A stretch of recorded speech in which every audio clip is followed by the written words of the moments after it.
Ezrat Hashem, qu'on lira ce Shabbat, elle s'appelle Parashat Noach.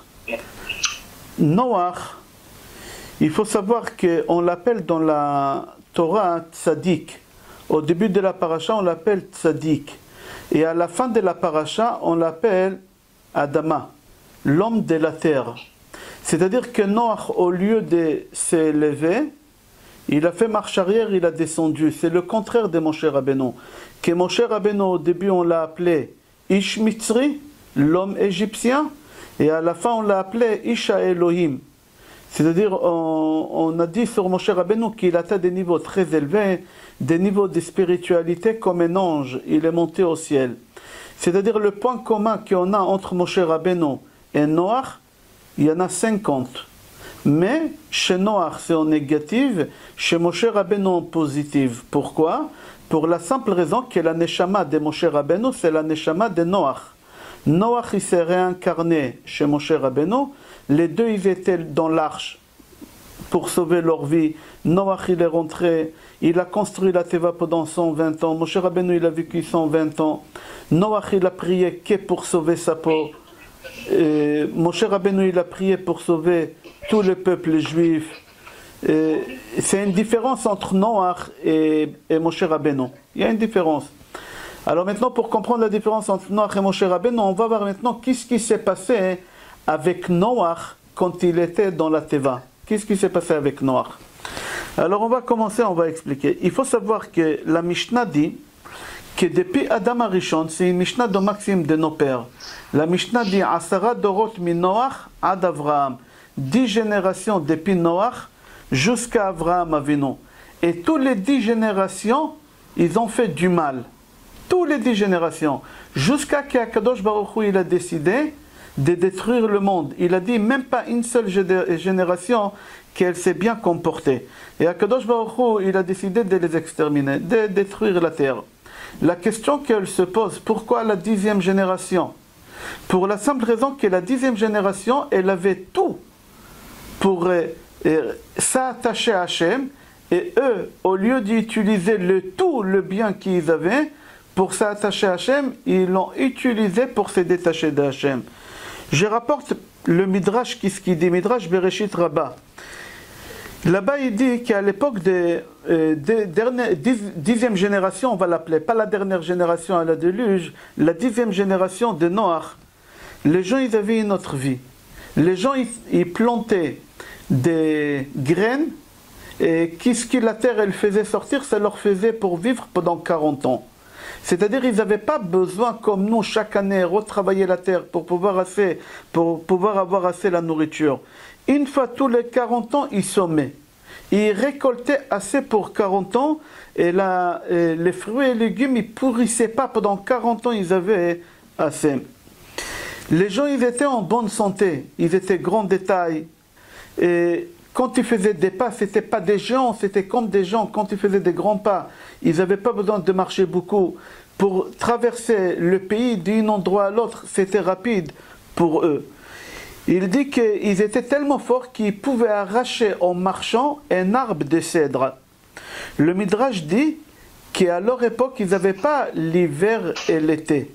Tout le temps chez eux, c'était le printemps. Tout le temps, pendant tous ces 120 ans, ils avaient un temps agréable, de 23 à 24 degrés. Ils avaient une vie extraordinaire.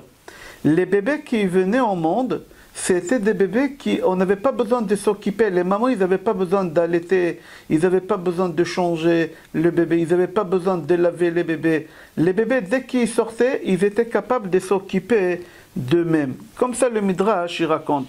Akadosh Baruch Hu, il a dit, avec tout le bien que je vous donne, alors je détruis la terre. Et qu'est-ce qui est marqué dans la paracha? Que tout le monde, ils ont fait du mal. Qui c'est tout le monde? Que ce soit l'homme, que ce soit l'animal, et que ce soit la terre. L'homme, il a fait du mal, et Akadosh Baruch Hu, il n'a pas pu supporter cette chose qu'aujourd'hui, nous, on vit. Nous, on vit cette chose, et pour nous, c'est plus ou moins normal, on a accepté cette chose. À l'époque, les gens, ils se mariaient homme-homme. Aujourd'hui aussi, c'est officiel, les gens, ils vont à la mairie, ils se paxent. les femmes avec les femmes, les hommes avec les hommes. Akadosh Baruch Hu, il n'a pas accepté cette chose-là. La situation, elle a continué à s'empirer, qu'aujourd'hui on n'a pas ça, ils ont parti beaucoup plus loin que nous. Mais n'empêche, peut-être même nous on va arriver à ça, va savoir. S'il y a 100 ans, on s'est dit que jamais ça serait possible qu'un homme, il va se paxer avec un homme et une femme avec femme, et aujourd'hui on voit que c'est, et on a accepté cette chose, psychologiquement, eux ils ont fait encore pire que ça. Qu'est-ce qu'ils ont fait? Ils se sont paxés avec les animaux. Un homme il prenait une vache, il partait avec elle à la mairie, et devant le maire il se paxait, il se mariait avec cette vache. Akadosh Baruch Hu, quand il a vu que les êtres humains ils vivaient avec l'animal comme ça, Hachem il l'a pas accepté. Qu'est-ce qui s'est passé? L'animal aussi il a fauté. Comment l'animal il a fauté? La vache elle partait avec l'âne, l'âne il partait avec le cheval il partait avec le serpent il partait avec le coq. Comme ça c'est marqué. Eux aussi ils ont fait le mal. Comment c'est possible que l'animal fasse le... Qu'est-ce que ça donnait? Ça donnait quoi? Ça donnait des espèces, des nouvelles espèces? Rien, non rien du tout. Non, ça donnait rien. Rien du tout. Et Hachem, quand il a vu ces choses-là, Hachem, ça ne l'a pas plu, il a dit qu'il va détruire la terre. Mais la question qu'elle se pose, comment c'est possible qu'un animal il peut faire des choses pareilles? Un homme, il est attiré vers le mal. Il faut savoir qu'un homme, plus il fait deux péchés, plus il les fait, plus il veut les faire.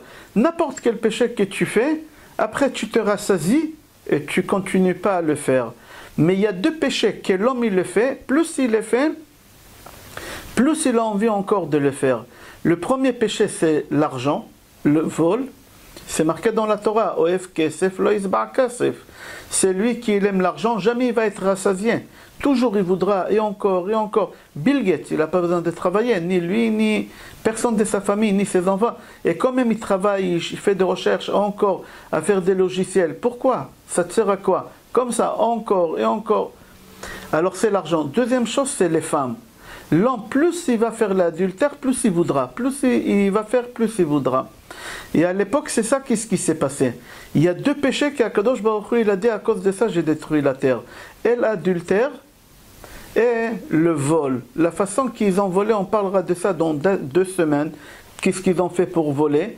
Parce que ça a continué encore à l'époque de Sodome et Gomorrhe. Ils ont continué ces choses-là. Akadosh Baruch Hu, qu'est-ce qu'il a fait? Il a décidé de détruire la terre. Comment ça se fait que l'animal il a péché? Puisque l'animal il n'est pas attiré vers le mal. Il n'a pas le mauvais penchant. Nous l'homme on est attiré toujours. Mais l'animal, alors le Midrash dit que c'est l'homme qui l'a rendu l'animal fou. Comment? Il faisait le saillie. Il prenait le cheval et il le faisait saillir avec le chameau. Il prenait le chameau et il le faisait saillir avec un autre animal. Il prenait le chat et il le faisait saillir avec le chat. C'est-à-dire que c'est l'homme avec ses propres mains qui a détruit les animaux. On a répondu sur la question. Mais le problème est la terre, comment il a pu fauter. Puisque la terre non plus, elle n'est pas attirée vers le mal. Tu ne peux pas me dire qu'Adam et que les êtres humains, ils ont fait des saillies. Ils n'ont pas fait ces choses-là. Pourquoi? Parce que ce n'est pas possible de faire. Alors on répond, on dit que quand l'homme il se comporte mal, alors il dégage des ondes négatives. Il dégage des ondes négatives. Alors comme il dégage des ondes négatives, ça c'est imprégné dans la terre, dans le mur. Je donne un exemple. Quelqu'un chez lui à la maison, il se comporte mal. Il parle mal à sa femme, il dit des grossièretés, il parle mal à ses enfants, il regarde des films sales. Alors tout ça, ça va être imprégné dans le mur de la maison.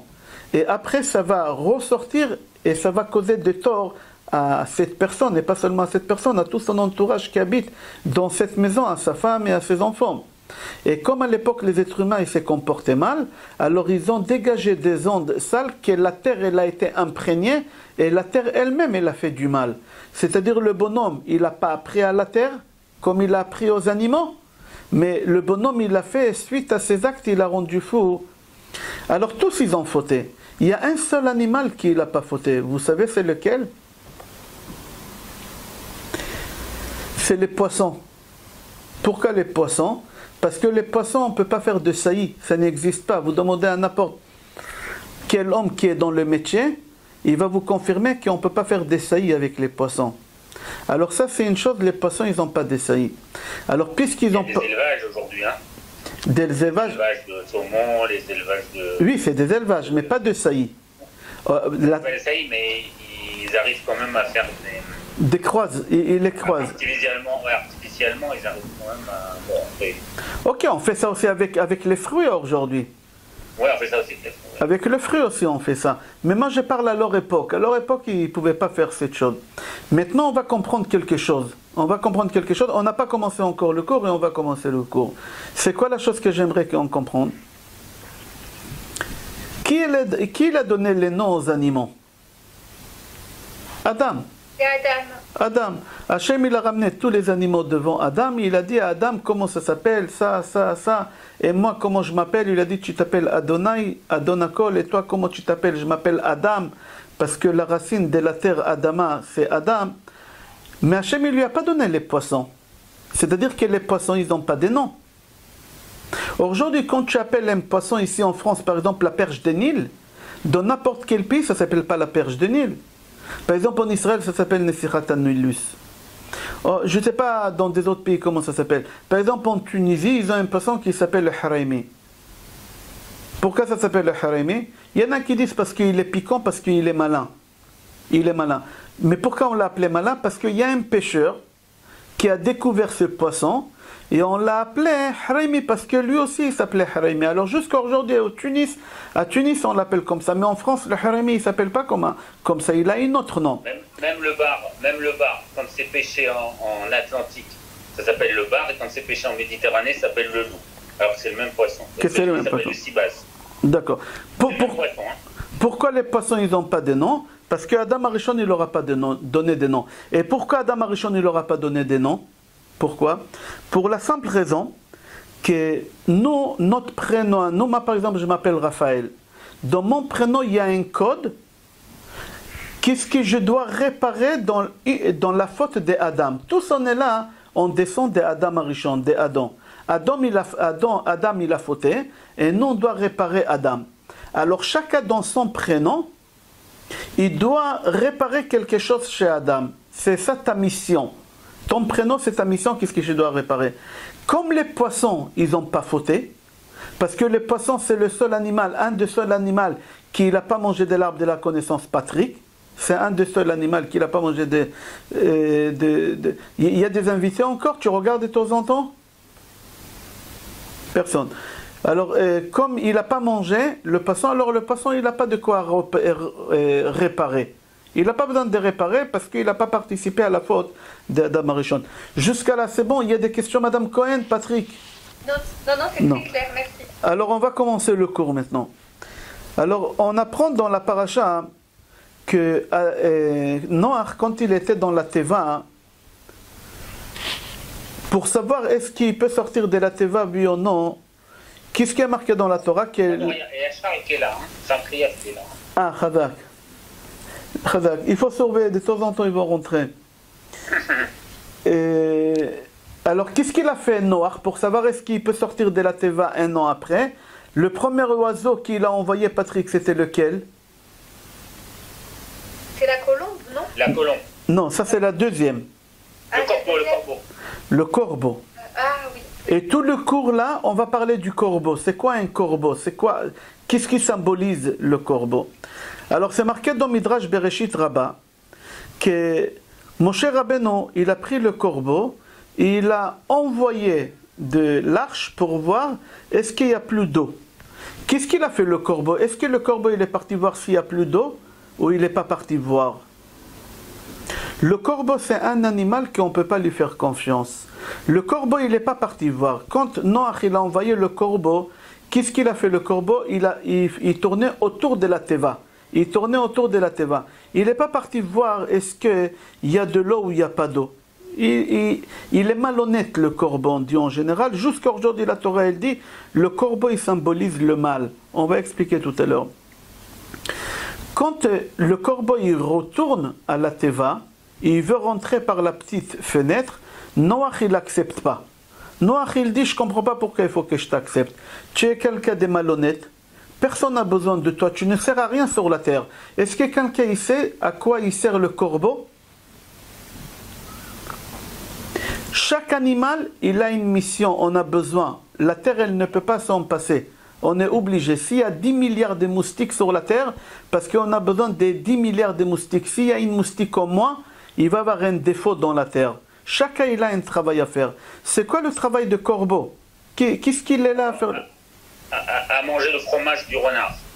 À manger le fromage de renard, très bien. Mais est-ce qu'on peut manger le corbeau? Personne ne mange le corbeau. Les juifs, ils ne mangent pas le corbeau parce qu'il n'est pas cachère. Et les non-juifs, ils ne mangent pas le corbeau parce qu'il est immangeable. Même les goïms, ils ne mangent pas le corbeau. Alors le corbeau, il sert à quoi? Le corbeau ne sert à rien. C'est le seul animal au monde qui ne sert à rien. Mais toujours on a dit quand Hachem il a créé quelque chose, c'est pour servir quelque chose. Alors pourquoi Hachem il a créé le corbeau? On va répondre tout à l'heure. Mais là, quand le corbeau il veut rentrer dans la teva, Noach dit au corbeau, non, je ne te laisse pas rentrer.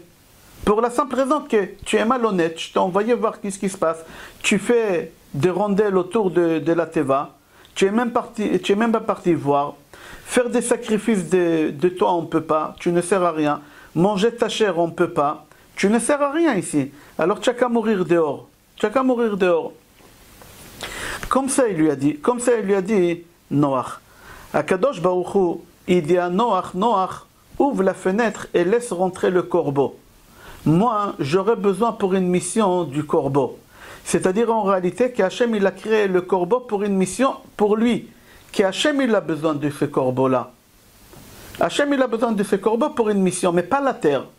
Alors Hachem il dit à Noach, accepte le corbeau, laisse-le rentrer. Est-ce que vous savez de quoi Hachem il avait besoin, de quelle mission Hachem il avait besoin de corbeau? Le corbeau il a fait une mission qu'Hachem il lui a demandé. Est-ce que vous vous rappelez? C'est marqué dans le prophète, hein? C'était de voir s'il y avait de la terre, si la déluge était finie. Il n'a pas fait ce travail-là. Il était malhonnête. C'est pour ça Noach il a dit, je te laisse mourir.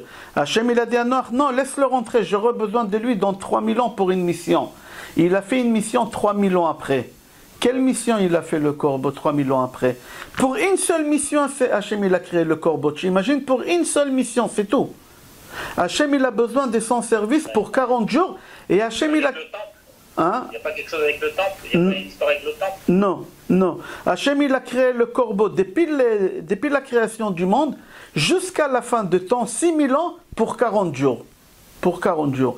Hachem il a créé le corbeau. Pourquoi Hachem il a créé le corbeau? C'est rapporté dans le Navi, je n'ai pas les références ici, dans le prophète, qu'à l'époque d'Achav et Isabelle, ils ont tué tous les prophètes. Eliyahu Hanavi, il était parmi les prophètes qu'on a cachés. Et quand Eliyahu Hanavi, il est sorti de cette cachette avec tous les autres prophètes, Eliyahu Hanavi, il a fait en sorte qu'il n'aura plus la pluie sur la terre. Il n'y a plus de la pluie sur la terre. Eliyahu Hanavi, il avait la clé de la pluie. Il a bloqué la pluie, il n'y a plus de pluie. Et non, on ne peut pas vivre sans la pluie. Et Achav, quand il a entendu cette chose, que c'est Eliyahu Hanavi qui a arrêté la pluie, il a demandé qu'on attrape Eliyahu Hanavi et qu'on le tue. Comment ça se fait? Il y a plein de gens qui meurent de soif, ils meurent de faim. La terre, elle ne peut plus faire sortir rien du tout. Qu'est-ce qu'il a fait Eliyahu Hanavi pour sauver sa peau? Il est parti se cacher dans la grotte. Il est parti se cacher dans la grotte. Il y en a qui disent que c'est la grotte qu'elle se trouve à Haïfa. Aujourd'hui, il y a une grotte à Haïfa qu'on l'appelle Me'arat Eliyahu Hanavi, la grotte d'Eliyahu Hanavi. Eliyahu Hanavi s'est caché là-bas. Patrick, Eliyahu Hanavi s'est caché là-bas. Et comment Eliyahu Hanavi il a mangé pendant les 40 jours? Hachem il a demandé au corbeau de ramener à Eliyahu Hanavi à manger tous les jours. C'est-à-dire qu'Hachem il a créé le corbeau pour les utiliser pour 40 jours, que pendant 40 jours ils vont ramener à manger de la table du roi Achav. Ils partaient les corbeaux sur la table des rois Achav, ils volaient la nourriture, ils partaient jusqu'à Eliyahu Hanavi, ils lui donnaient dans la grotte à manger. Alors Akadosh Baruch Hu, il a créé le corbeau, tu imagines, pour 40 jours Hachem il a créé le corbeau. 6000 ans le corbeau il est là, il nous casse les pieds, il nous sert à rien du tout. Il salit partout le corbeau, il salit partout. Et Akadosh Baruch Hu, il a créé pour quelque chose et il a demandé à Noach de le laisser rentrer dans la teva. Mais qu'est-ce qu'on voit par là? Que même Akadosh Baruch Hu, il reconnaît qu'on n'a pas besoin de corbeau. Hachem il dit le corbeau il symbolise le mal. Le corbeau il symbolise le mensonge. Il était malhonnête le corbeau. Il a fait croire à Noach qu'il est parti boire, mais il n'est pas parti voir. Ok, qu'est-ce qu'il fait Noach? Quand il entend qu'Hachem il dit à Noach, laisse-le rentrer, j'aurai besoin de lui, il l'a fait rentrer. Quand le corbeau il rentre, qu'est-ce qu'il dit à Noach? Il regarde Noach dans les yeux et il lui dit, toi, Noach, tu es méchant. Et ton patron, il est méchant. Qui c'est le patron de Noach? Akadosh Baruch Hu. Hachem. Il lui dit, toi tu es méchant et ton patron aussi il est méchant. Pourquoi? Il lui dit pour la simple raison que de chaque animal kasher, Akadosh Baruch Hu il a dit qu'il faut faire rentrer 7 couples. Et des oiseaux qui ne sont pas kasher, 2 couples. Alors qu'est-ce qu'il fait maintenant le corbeau? Le corbeau il dit à Noach, ton patron il est méchant. Pourquoi? Parce qu'il a fait rentrer que 2 couples. Il lui a dit, si mon épouse elle meurt, alors moi je vais rester seul, c'est-à-dire que mon espèce elle ne pourra pas se procréer. Et moi tu m'as sorti à l'extérieur, tu n'as pas eu de la pitié sur moi, tu m'as laissé mourir dehors, toi aussi tu es pas gentil. C'est-à-dire ni toi tu es gentil, ni ton patron il est gentil, puisque notre espèce il est en train de se diminuer. Et au lieu de prendre par 7, vous prenez par 2. C'est-à-dire au lieu de dire merci à Noach qu'il a laissé rentrer, il regarde Noach dans les yeux et il lui dit tu es méchant, toi et ton patron il est méchant. C'est-à-dire dis merci à Hachem qu'il a dit à Noach de te laisser rentrer. Non, le corbeau il symbolise le mal. Le corbeau il symbolise le mal. Akadosh Baruch Hu quand même il n'a pas accepté de faire du mal. Pourquoi? Parce qu'il a ramené à manger à Eliyahu Hanavi. Mis à part ça, le corbeau il est cruel. Vous savez comment le corbeau il est cruel? J'ai pas eu le temps de vérifier chez les non-juifs comment ils expliquent ça, mais moi j'explique ça d'après la Gemara. C'est rapporté dans Tehillim 147. Livnei orev asher ikraou. Que le corbeau il est méchant, il est cruel avec ses enfants. Pourquoi? Parce que le corbeau quand il a des enfants, les enfants de corbeau ils sortent de quelle couleur, Patrick? Blanc. Blanc, blanc, blanc. Bravo madame. Et le corbeau, il est de quelle couleur? Noir. Noir. Alors le corbeau, quand il voit que les bébés ils sont blancs, qu'est-ce qu'il dit? C'est pas le mien. Il pense que c'est pas ses enfants, il les abandonne. Il les abandonne. Et comment ça se fait qu'il y a des corbeaux aujourd'hui s'ils les abandonnent? Quand les parents ils abandonnent leur enfant quelque part, dans le désert, le bébé il va mourir. Comment ça se fait que les corbeaux ils sont vivants? Parce que Hachem il est nourri. Comment Hachem il est nourri? Je crois qu'il envoie une autre espèce s'occuper d'eux, non? Non, qu'est-ce qu'il fait? Akadosh Baruch Hu, il fait en sorte que leurs besoins, parce qu'un bébé, même quand il sort de son ventre, de sa mère, il a encore des besoins dans son ventre. Pourquoi? Parce qu'il a mangé dans le ventre de sa mère. Alors quand il vient au monde, il dégage, il fait sortir à l'extérieur. Les corbeaux, quand ils viennent au monde, bébés, ils font sortir leurs besoins, et leurs besoins, ils se transforment en moustiques. Et les bébés corbeaux, ils mangent ces moustiques encore, et encore jusqu'à qu'ils peuvent voler, et ils vont chercher leur nourriture. C'est-à-dire que les corbeaux, ils sont cruels. Ils abandonnent leurs enfants. Pourquoi? Parce qu'ils croient que ce n'est pas leur enfant. Parce qu'eux, ils sont noirs et les bébés, ils sont blancs quand ils viennent au monde. La question qu'elle se pose, si le corbeau, il est cruel, comment ça se fait que le corbeau... Vous m'entendez, Patrick, vous m'entendez? 2 secondes, ça sonne. Parce que ça sonne. Il y a quelqu'un qui l'appelle, ça va s'arrêter. Là, tu m'entends? Non, non, c'est moi. Attends, c'est mon portable. Voilà, là vous m'entendez? Là, tu m'entends? J'ai eu un appel. Tu m'entends là? Non. Attendez. Attends.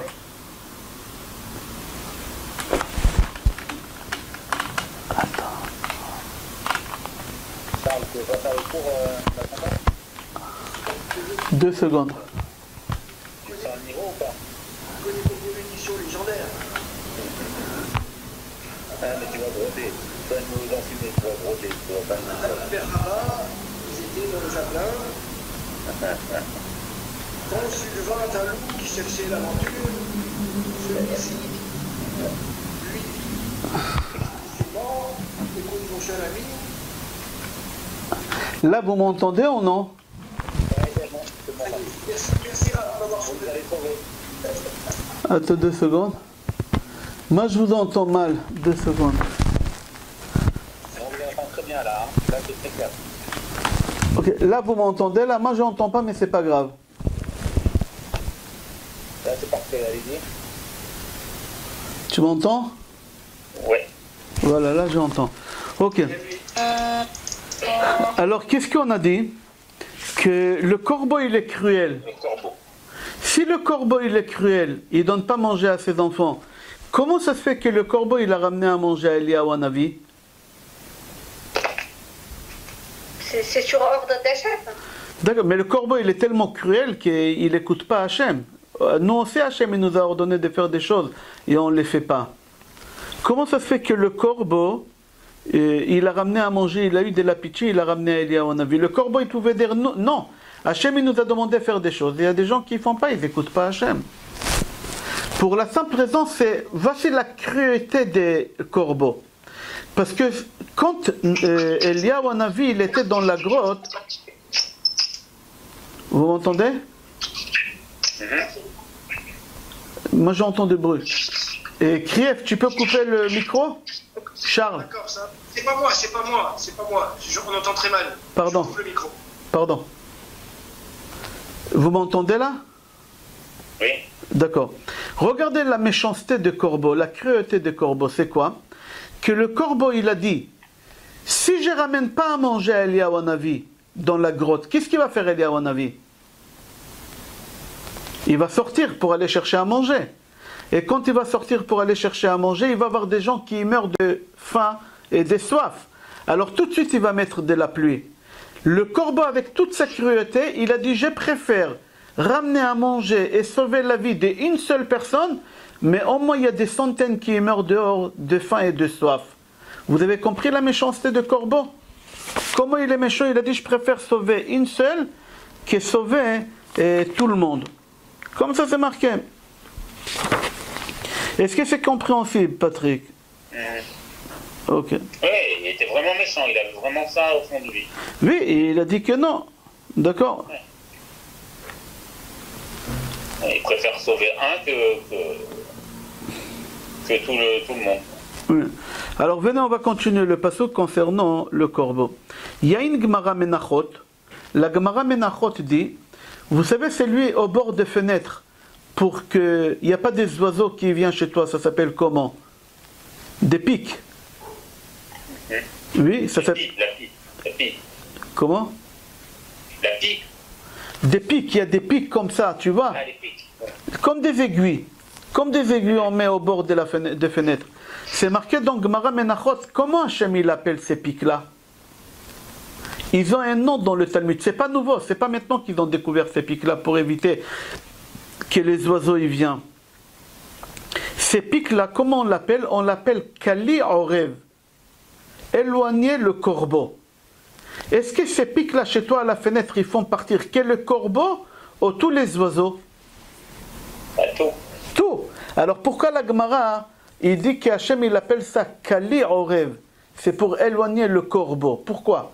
J'explique. Quand on a construit le Beth Amikdash, quand Shlomo HaMelech il a construit le Beth Amikdash, Hachem il a dit à Shlomo HaMelech, où il y a la fenêtre en haut de Beth Amikdash, autour de cette fenêtre, je veux que tu me mets des pics. Comment Hachem il les a appelés? Kali Orev, pour éloigner le corbeau. Pourquoi Hachem il l'a appelé pour éloigner le corbeau? Pourquoi Hachem il l'appelait comme ça? Il fallait qu'Hachem il appelle pour éloigner les animaux. Pour te dire qu'Hachem il a dit, ça ne me dérange pas que n'importe quel oiseau vienne. Ça ne me dérange pas. Que des pigeons, des colombes, de tout ce que tu veux vient, ça ne me dérange pas. Mais, mais pas le corbeau. Le corbeau, je ne peux pas le voir au Beth Amikdash. Pourquoi? Parce que le Beth Amikdash, il symbolise Emet, la vérité. Et le corbeau, c'est un menteur. La Gemara dit, le corbeau, c'est un menteur. Et je ne veux pas quelque chose qui ment chez moi. Je ne veux pas de mensonges chez moi. C'est pour ça, là-bas, la Gemara dit la même chose. Pour comprendre, la Gemara, elle raconte une histoire. Écoutez une histoire qui s'est passée.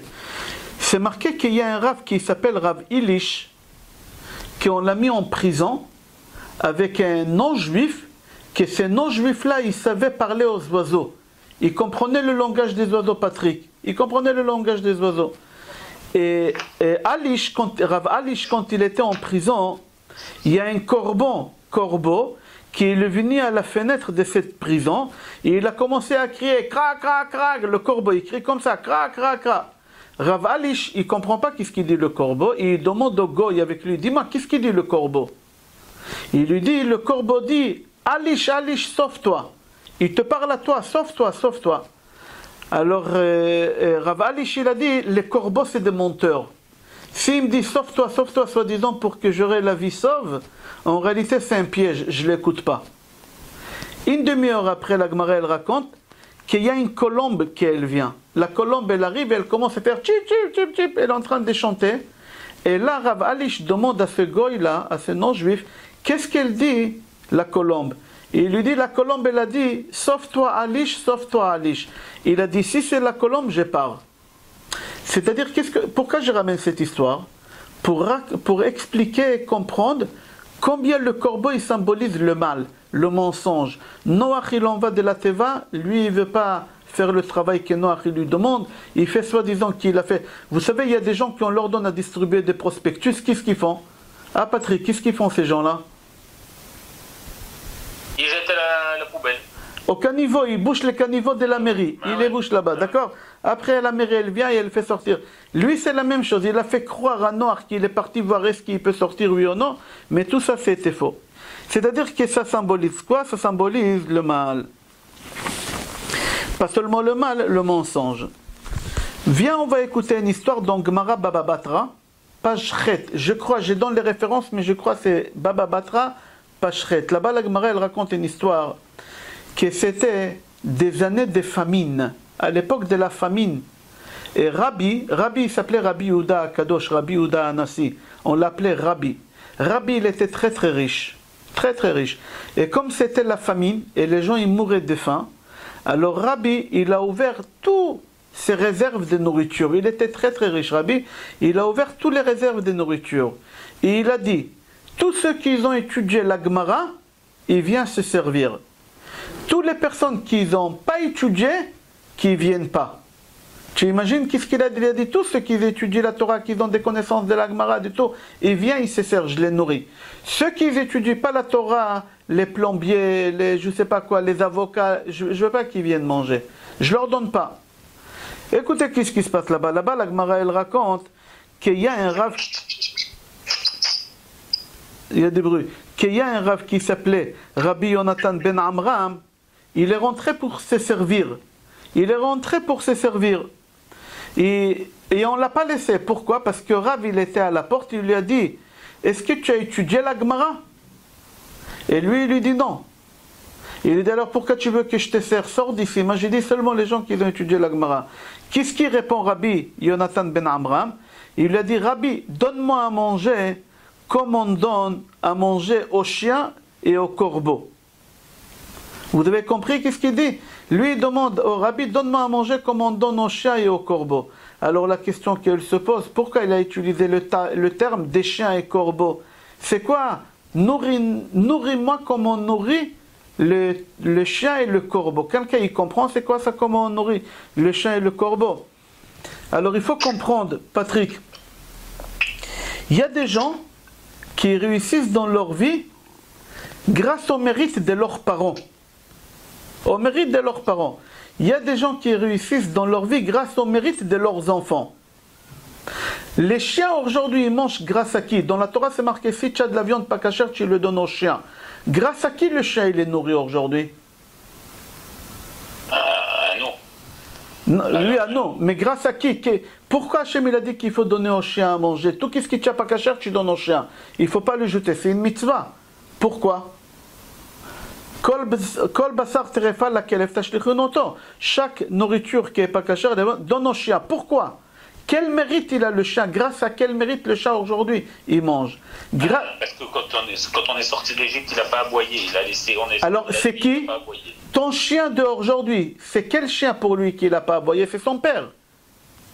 Alors ton chien aujourd'hui, il est nourri grâce à qui? Grâce à ses parents. Grâce à ses parents. Le corbeau, il est nourri grâce à qui? Il était nourri avant grâce à qui? Le corbeau de Noach, il a eu la vie sauve. Grâce à qui? Oui, oui, parce que vous avez dit c'est grâce à Dieu, puisque c'est pas les parents. Non, c'est grâce à ces enfants qui vont venir, qui vont nourrir Eliyahu Hanavi. Alors, il y a des gens qui vivent grâce à leurs parents, et il y a des parents qui vivent grâce à leurs enfants qui vont venir. Alors le chien, il est nourri grâce à ses parents. Le corbeau, il a été nourri à l'époque des Noirs grâce à qui? Grâce à ses enfants qui vont venir, qui vont nourrir Eliyahu Hanavi. Alors ici, Rabbi Yonatan ben Amram, il dit au Rabbi Akadosh, Rabbi, nourris-moi comme le chien ou comme le corbeau. Pourquoi comme le chien et comme le corbeau? Il a dit, je ne sais pas si j'ai des mérites grâce à mes parents. Si j'ai des mérites grâce à mes parents, donne-moi à manger grâce à mes parents. Moi, j'ai aucun mérite. Si je n'ai pas de mérite grâce à mes parents, au moins nourris-moi comme on nourrit les corbeaux. Hachem, il a nourri les corbeaux grâce à ses enfants. Peut-être mes enfants, ils vont être tzadikim. Comme ça, lui, il a dit. Comme ça, lui, il a dit. C'est-à-dire que quoi? Qu'Akadosh Baruch Hu, il a laissé vivre le corbeau 3000 ans. Grâce à qui? Grâce à ses enfants. Parce que Hachem, il aura besoin de corbeaux pour plus tard. Alors pourquoi Hachem, si le corbeau, il symbolise tellement le mal, pourquoi Hachem, il a utilisé le corbeau et pas autre chose? Pourquoi le corbeau? C'est pour faire un clin d'œil à Eliyahu Hanavi. Pourquoi un clin d'œil à Eliyahu Hanavi? Parce que Akadosh Baruch Hu, il voulait dire à Eliyahu Hanavi, tu as vu Eliyahu Hanavi comment les corbeaux, ils sont cruels avec leurs enfants? Toi, il ne faut pas que tu sois cruel et tu bloques le ciel, qu'il n'y a pas de la pluie qui tombe. Il faut que tu sois le contraire de ce corbeau-là, que je l'ai laissé 3000 ans vivre, uniquement pour que tu vois comment moi j'ai eu de la pitié. Je veux que tu apprennes de moi combien on doit avoir de la pitié sur nos enfants. Tu n'as pas le droit d'être cruel avec tes enfants. C'est pour ça que Kadosh Baruch Hu, il a utilisé les corbeaux et pas autre chose.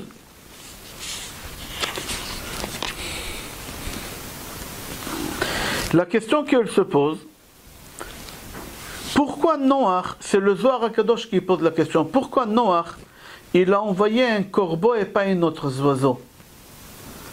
Patrick, pourquoi Noach, il a envoyé le corbeau et pas un autre oiseau?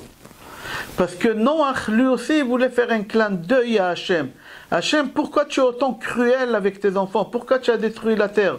Pourquoi tu as détruit le monde? Pourquoi tu es aussi cruel? Comme le corbeau, tu es cruel. Les corbeaux, ils sont méchants avec leurs enfants. Toi aussi, tu es méchant avec tes enfants. Toi, tu as détruit toute la terre, tu as détruit. Il n'y a plus personne ici sur terre. Alors lui, il a dit à Hachem, comme lui, le corbeau, il est cruel avec ses enfants, toi aussi, tu es cruel avec le monde, avec ta création. Amar Rabbi Yossi dit, je lis la Gemara, Noach ish tzadik tamim. Noach, on dit sur lui qu'il était tzadik et comme ça il parle à Hachem. Est-ce que toi tu peux te permettre à Hachem de dire Hachem tu es cruel? Tu es capable de dire à Hachem tu es cruel? Non, impossible. Comment ça se fait que Noach dit à Hachem tu es cruel?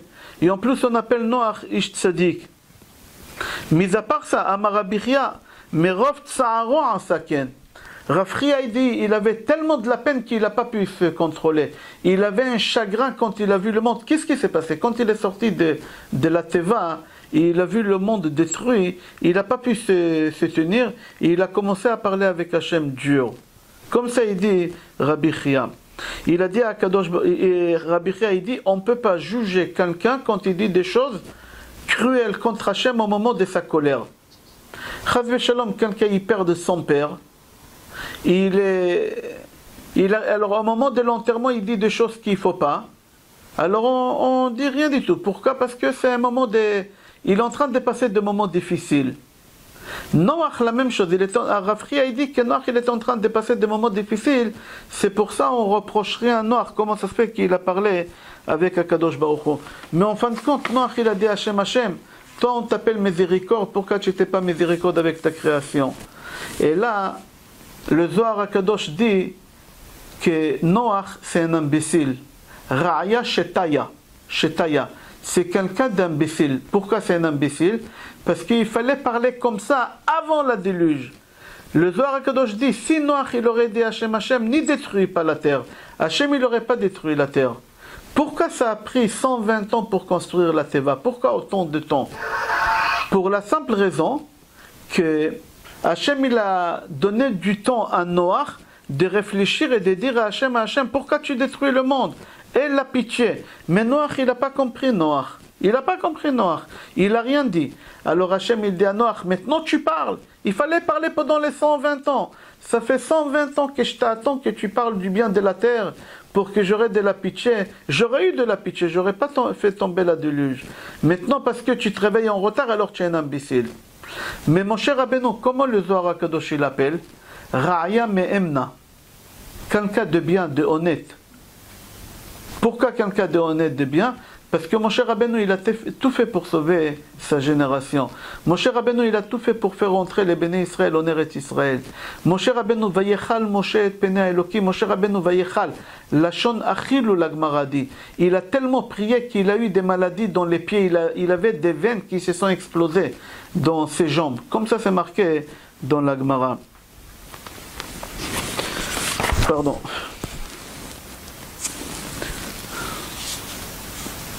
Alors on va continuer Rabotai. Nous on voit ici dans la paracha que de Noach, comme on a commencé avec le début du cours et on va finir avec ça, il nous reste encore 10 minutes. Que Noach, il a fait du mal. Et quand quelqu'un il fait du mal, il doit revenir ici sur terre pour réparer le mal qu'il a fait. Et comme Noach il a fait le mal, Patrick, quel mal il a fait Noach? Qu'il n'a pas prié. Il n'a pas prié pour sa génération. Il a pensé qu'à lui, à sa femme et à ses enfants. Lui, il a dit, si je sauve ma femme et mes enfants, ça suffit. Il est rentré dans la Teva avec sa femme et ses enfants et ses belles-filles, c'est tout. C'est tout. Maintenant, qu'est-ce qui se passe? Noach, il doit revenir sur terre pour réparer ce qu'il n'a pas fait bien. Et il doit revenir ici pour sauver l'humanité. Alors, Noach, qu'est-ce qu'il fait? Al-Pea Kabbalah, on dit que Noach il revient ici dans le corps de Moshe Rabbeinu. Noach, combien de temps ça lui a pris pour construire la Teva? 120 ans. Pourquoi 120 ans? C'était un clin d'œil pour dire à Noach, toi tu fais pas le travail que quelqu'un qui a vécu 120 ans, il a fait Moshe Rabbeinu. Moshe Rabbeinu, il a fait que prier sur les béné Israël. Moshe Rabbeinu, il a fait que défendre les béné Israël. La valeur numérique de Moshe Rabbeinu, c'est Beshegam. Beshegam 345. Beshegam, c'est marqué dans Parashat Noach. 345, Mea Esrim Shana. Moshe Rabbeinu, il a vécu 120 ans. C'est-à-dire qu'Ari Akadosh dit qu'Akadosh Baruch Hu, il a pris la Neshama de Moshe et la Neshama de Noach, il les a mis ensemble. Il les a ramenés sur terre les deux. Noach, il prie pas. La Neshama de Noach, elle fait rien. Moshe Rabbeinu, il voulait prier. Mais la Neshama de Noach, elle ne les laissait pas prier. Quand ils ont sorti de la Teva, Noach et Moshe ensemble, et Moshe Rabbeinu, il a vu la destruction, il s'est détaché de la Neshama de Noach et il est parti. Pourquoi? Parce qu'il a dit à Noach, tu ne fais pas la réparation qu'il faut faire à la terre. Regarde, à cause de toi, la terre, elle est détruite. Alors la Neshama de Moshe Rabbeinu, elle est partie et elle est revenue 6 générations après. 6 générations après, c'est quand? C'est Moshe Rabbeinu. La Neshama de Moshe Rabbeinu, c'était la Neshama qui était chez Noach. Rizal, il dit, c'est pas la même Neshama, mais c'était la Neshama qui était chez Noach. Comme ça, il dit à Ari Akadosh. Il dit à Ari Akadosh que tout le mal, toutes les erreurs que Noach il a fait, Moshe Rabbeinu, il a réparé. Chez Noach, il dit, Noach il n'a pas prié, Moshe il a prié. Noach il a sauvé sa famille, Moshe il a sauvé sa famille et toute sa génération. Noach il n'a pas prié, Moshe Rabbeinu il n'a pas arrêté de prier. Noach il est rentré dans la Tova, Moshe Rabbeinu il est rentré aussi dans la Teva. Et c'est pour ça Moshe Rabbeinu il était le Gilgul de qui? De Noach. Et quand Akadosh Baruch Hu dit à Moshe Rabbeinu, je vais tuer les béné Israël parce qu'ils ont fait le veau d'or, qu'est-ce qu'il dit Moshe Rabbeinu à Hachem? Mechenina misifrecha. C'est quoi Mecheni? Mem, Chet, Nun, Yud. Si tu prends la première lettre et la dernière lettre de Mecheni, ça fait Me, de l'eau. Au milieu, il reste Noach. Moshe Rabbeinu, il a dit à Hachem, déjà à l'époque de Noach, quand j'étais dans le corps de Noach, je ne pouvais pas prier pour sauver l'humanité. Maintenant, j'ai prié pour sauver l'humanité. Mechenina. si tu ne me laisses pas prier, efface mon nom. C'est-à-dire quoi, efface mon nom? C'est pas effacer le nom. Il a dit à Hachem, déjà j'ai fait une erreur comme ça, quand est-ce dans mes Noach? À l'époque de Noach, je ne peux pas accepter une chose pareille. C'est-à-dire que Moshe Rabbeinu, il est là pour réparer les erreurs de Moshe Rabbeinu. Moshe Rabbeinu, il est né, on le met dans la Teva, on a dit, et qui a donné le prénom à Noach? Qui l'a appelé Noach, Noach? Il faut savoir que la première personne qui est née circoncis au monde, après Adam Arishon, il n'a pas été né, il a été créé. Hachem, il a créé circoncis. Mais à cause des erreurs qu'il a fait, Hachem, il lui a enlevé la Brit Mila, il lui a donné la Orla. Mais la première personne au monde qui est née circoncis, c'est Noach. Alors si Noach, il est né circoncis, qui l'a nommé Noach? Qui lui a donné son prénom Noach? Son père. Maintenant, non, il n'y a pas la Brit Mila. Non, maintenant, le papa de Noach, c'est Lémech. Et comme Noach, il était circoncis, ils n'ont pas fait la Brit Mila. Alors, ils n'ont pas fait la nomination, ils ont laissé comme ça. Alors, qui l'a donné le prénom à Noach? Noach, Hachem. Qui l'a appelé Moshe, Moshe? Qui l'a nommé Moshe Rabbeinu, Moshe? Moshe s'est sauvé des eaux, Moïse s'est sauvé des eaux. Oui, mais qui l'a appelé sauvé des eaux? Bathia. Le pharaon, non? Oui, c'est ça, c'est la fille de Pharaon. Oui. Non, c'est pas la fille de Pharaon. Si tu prends le mot Bathia, tu le sépares en deux. Bat, c'est quoi Bat? Si. Ya. Bravo. La fille de Hachem. Qui a nommé Moshe Rabbeinu Moshe? Hachem, il a mis dans la tête de la fille de Paro, il lui a mis dans la tête le prénom de Moshe et elle l'a appelé Moshe. Alors qui l'a nommé Moshe? Hachem. Qui l'a nommé Noach? Hachem aussi. C'est exactement la même chose. Et Moshe, qu'est-ce que tu as dit, Patrick? Qu'est-ce qui veut dire le mot Moshe? Sauver des eaux.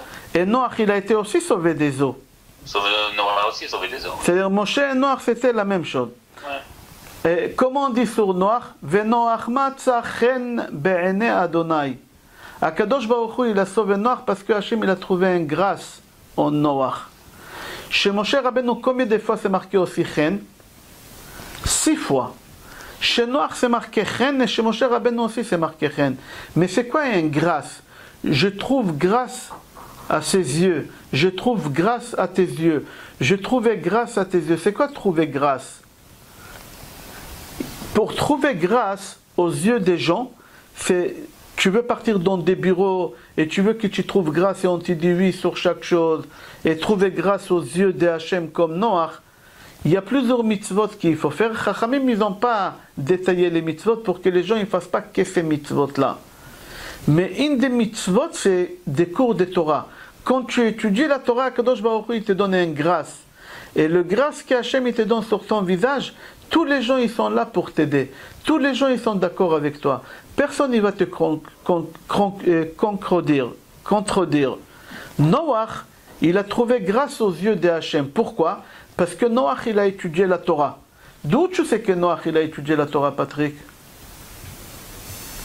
Charles, d'où tu sais que Noach il a trouvé grâce à... et que Noach il a étudié la Torah? Je ne sais pas. Charles, tu sais? Je ne sais pas, non, je ne sais pas. Madame Cohen. Et il n'a pas fait les prémices et les sacrifices, non? C'est après. Quand après le déluge, non? Après. Mais avant. Il est resté proche par rapport à la génération où il vivait? Non, Hachem il a dit à Noach, tous les animaux cachers, tu les fais rentrer, tous les animaux pas cachers, et tu les fais rentrer par couple. Et comment il savait les cachers et pas cachers, les animaux qui ruminent et qui ne ruminent pas? C'était, il a étudié la Torah, comme ça c'est marqué là-bas, qu'il a étudié la Torah. Ok. Et c'est le premier qui est né avec des mains normaux, avant ils avaient des mains palmées, non? Ils travaillaient la terre. Alors, d'accord, on va parler de ça. J'ai pas voulu parler de ça, mais on va parler de ça. Qu'est-ce qui veut dire le prénom Noach? Noach en hébreu, si tu prends le dictionnaire, c'est agréable, reposant. Pourquoi on a appelé Noach agréable, reposant? Pourquoi? Parce que depuis qu'Hachem il a créé le monde, jusqu'à Noach, les gens, quand il fallait labourer la terre, ils labouraient la terre avec leurs propres mains. Noach, c'est la première personne qui est venue au monde avec les doigts séparés. Avant Noach, tous les gens qui venaient, c'était comme des palmes. Des palmes, on dit en français. C'est ça, il a inventé les outils. Alors lui, il a fabriqué les outils pour labourer la terre. C'est lui qui a fabriqué les outils. Alors c'est pour ça qu'on l'appelle agréable. La question que je te pose, Patrick, il est né bébé. Il est né bébé. Comment son père, il savait, 30 ans avant, c'est quoi le métier qui fera Noach, qui va fabriquer des outils de travail, pour qu'il a nommé Noach, agréable. C'est comme Moïse avec Batia. Peut-être Dieu l'a mis dans la tête, non? Voilà, bravo, c'est ça la réponse. C'est Hachem qui l'a mis dans la tête parce que Hachem, il savait. Et il y en a qui disent que l'émer, il y a quelqu'un qui fait de bruit avec son portable. Charles. C'est éteint chez Charles. Je retire. Ah. Et qu'est-ce que je voulais dire? Dieu, il a mis le nom de Noach dans la tête. Voilà, Hachem, il a mis. Il y en a qui disent que l'émer, il était prophète. Ah, voilà. Ok, Rabotai, on va finir le cours avec un sujet qu'on a parlé il y a 2 ans, et que j'ai publié ce cours hier sur YouTube et sur mon site. L'émer, c'était le papa de qui? On a dit Noach, on a dit le Noach. Non, Noach c'était... L'émer, vous avez dit. Non, je me suis trompé, pardon. L'émer, vous avez dit là. Oui, je me suis trompé, 2 secondes, excuse-moi, 2 secondes, je retire mes cours, et je te dis tout de suite. C'est pas ça...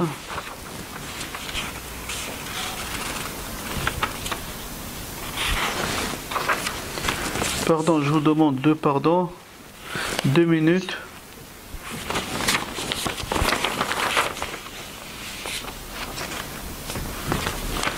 C'est pas ça.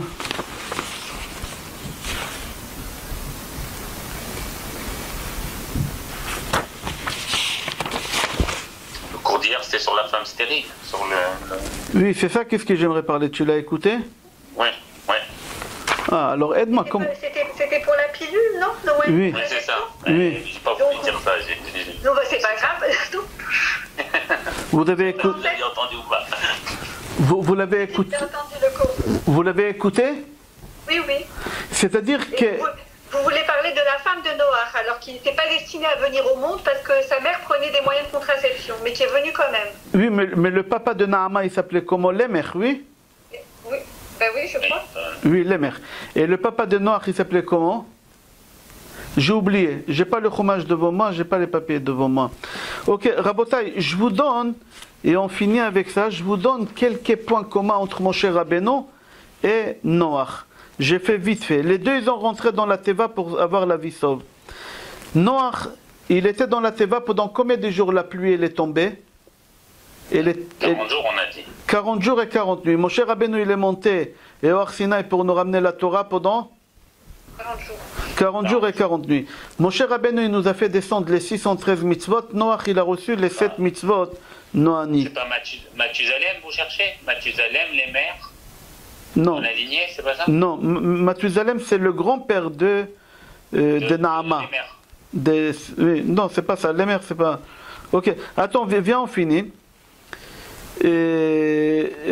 Moshe Rabbeinu, il a reçu les 613 mitzvot. Noach, il a reçu les 7 mitzvot. Les deux, on les a appelés Ish. Noach, on l'a appelé au début Ish Tzadik, et à la fin, on l'a appelé Ish Adama. Moshe Rabbeinu, au début, on l'appelait Ish Mitzri, et à la fin, on l'appelait Ish Elokim. D'accord? Pourquoi? Parce que Noach, il s'est occupé que de lui. Alors, de Tzadik, il est descendu à Adama. Moshe Rabbeinu, il a sauvé le peuple. Alors, il est monté de Ish Mitzri, il est monté à Ish Elokim.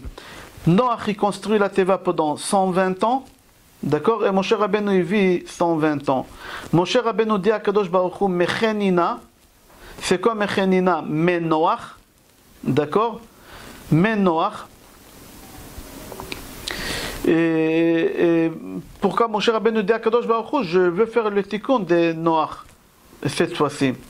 Noach, il a pensé qu'à lui, Moshe, il a pensé à tout le monde.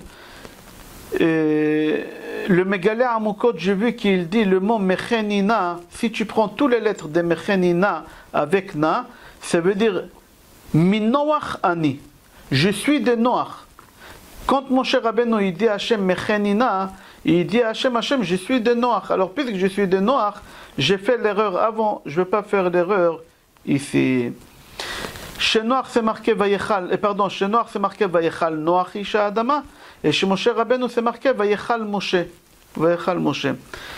C'est rapporté dans Gemara Zvachim et aussi dans Pirkei de Rabbi Eliezer que le mois de Cheshvan, nous on se trouve pendant le mois de Cheshvan. Comment on appelle ce mois-ci dans Yecheskel? Comment on l'appelle? Alors c'est marqué là-bas qu'on l'appelle Yerach Boul. C'est quoi boule? Ma boule. Il me manque la lettre même. Pourquoi le mois de Cheshvan, Patrick, on l'appelle le mois de ma boule, le mois de déluge? Parce qu'on a fait la prière de la rosée, non? On a fait la prière de la pluie, non? Non, parce que la déluge, elle est tombée le 17e jour du mois de Cheshvan. C'est marqué dans la Torah. C'est marqué le deuxième mois de l'année, le 17e jour. Ça n'a pas de rapport avec la prière qu'on fait non. Non. Où on fait au moment de la pluie. Bah oui, mais de la pluie. Oui, pas ma connaissance. Pas ma connaissance. Non. D'accord.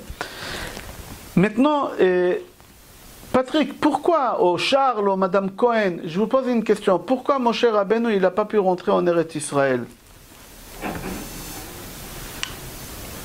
Bah, c'était le sujet qu'on avait étudié. C'est-à-dire qu'il y avait où l'histoire du... Il avait tapé... il avait parlé au rocher.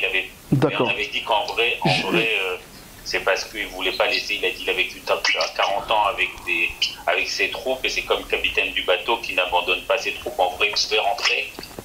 Mais qu'il a dit, je finis quand même avec... je reste quand même avec eux parce que j'ai vécu avec eux. Je les ai sortis, donc je veux finir avec eux. Je pose la question autrement. Je n'ai pas eu la réponse que j'attendais. Je pose la question autrement. Le déluge, il est tombé sur toute la terre à part Israël. Dans le monde entier, la pluie, elle est tombée. À part Israël. Pourquoi Hachem, il n'a pas dit à Noach, va t'abriter en Israël, le temps que j'arrête de détruire le monde? Pourquoi Hachem, il n'a pas dit à Noach d'aller dans la terre d'Israël?